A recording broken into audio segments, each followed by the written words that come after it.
mag-attach ng mga bulaklak para sa kapatid niyang si Adela, ay biglang silang nakarinig ng umuungol na parang humihingi ng tulong. Agad daw na nagkatinginan sina Lolo Simon at ang tatay niya.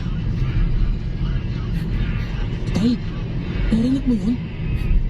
Boses ng bata at humihingi ng tulong. Oo, anak. Parang umiiyak. Halika, hanapin natin. Kawawa naman yung bata. Sinundan daw nila ang pinagmumulan ng boses na paikot-ikot sa mga puno at dawag ng gubat. Ang boses ay hindi malinaw, halos bulong na nagmumula sa iba't ibang direksyon. May kasamang hikbi ang mga tunog, kaya lalo silang nataranta. Hindi nila alam kung saan eksaktong tutungo, ngunit nagpatuloy sila sapagkat alam nilang may nangangailangan ng tulong. Hanggang sa natagpuan nila ang pinagmumulan ng hikbi. Isang batang babae ang nakita nila na sa tansya nila ay nasa 13 taong gulang. Nakaupo ito sa lupa, nanginginig sa takot habang umiiyak.